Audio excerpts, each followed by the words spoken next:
আমার আজকের রেসিপি বড়ি টমেটো। এটা গরম ভাতের সঙ্গে খেতে খুব ভালো লাগে।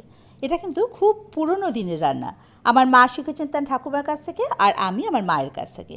এরকম আরও কিছু সাবেকি আমলের রান্না আমি আনতে চলেছি। সেগুলো দেখতে হলে অবশ্যই আমার চ্যানেলটিকে সাবস্ক্রাইব করে আমার পাশে থাকুন, আর নোটিফিকেশানের জন্য কিন্তু বেল আইকনটা অবশ্যই প্রেস করে দেবেন।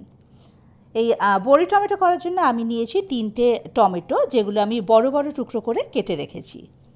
আর নিয়েছি 50 গ্রাম মটর ডালের বড়ি।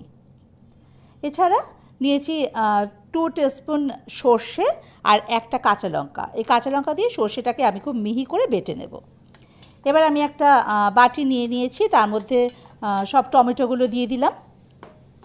এবার এর মধ্যে দেব আমি পরিমাণ মতো নুন, হলুদ, মিষ্টি।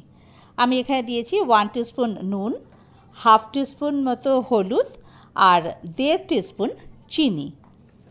আপনারা যদি চিনি না খান তাহলে অবশ্যই এটা স্কিপ করতে পারেন বা কম দিতে পারেন। এছাড়া আগে থেকে যে সর্ষে বেটে রেখেছিলাম কাঁচা লঙ্কা দিয়ে, সেই সর্ষে বাটাটা এর মধ্যে দিলাম, আর দিলাম 2টো কাঁচা লঙ্কা আর 1 টেবিল স্পুন কাঁচা সর্ষের তেল। সব কিছু দিয়ে খুব ভালোভাবে মেখে আমি এটা রেখে দিলাম। এবার ওভেনে কড়াই বসিয়ে তাতে আমি দিলাম 1 টেবিল স্পুন সর্ষের তেল। তেল যখন গরম হয়ে যাবে, এর কাঁচা গন্ধটা যখন চলে যাবে সর্ষের তেলের, তখন এর মধ্যে মটর ডালের বড়িগুলো আমি দিয়ে দেব। এবার এই ডালের বড়িগুলো একটু লাল লাল করে ভেজে নেব। এগুলো একটু লাল লাল করে ভাজা হয়ে গেলে এটা আমি একটা পাত্রে তুলে রাখবো। বড়িগুলো আমার ভাজা হয়ে গেছে। এবার আমি এগুলো একটা আলাদা পাত্রে তুলে রাখলাম। এবারে যে অবশিষ্ট তেলটা রয়েছে কড়াইয়ের মধ্যে, এর মধ্যে আগে থেকে সর্ষে মাখিয়ে রাখা যে টমেটোটা, সেই টমেটো দিয়ে দেবো। আর টমেটোটা যে পাত্রের মধ্যে রাখা ছিল, ওই পাত্র ধুয়ে অল্প একটু জল এর মধ্যে দিয়ে দেব। এবারে এটাকে খুব ভালোভাবে নেড়ে নেব সমস্তটুকু তেলের সাথে।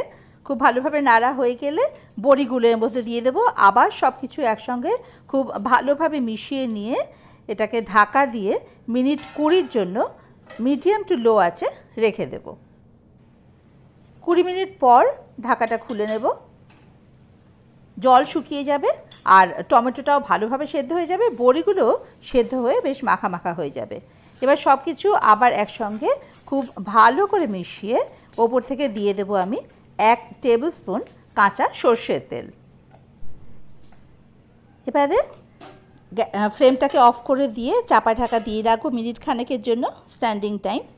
মিনিট খানেক পর ঢাকাটা খুলে নিলে রেডি আমাদের বড়ি টমেটো। এবার প্লেটে নামিয়ে নেওয়ার পালা। আপনারা কিন্তু অবশ্যই বাড়িতে এটা তৈরি করে খেয়ে দেখবেন, আর কেমন লাগলো সেটা কিন্তু আমাকে কমেন্ট সেকশনে জানাতে ভুলবেন না।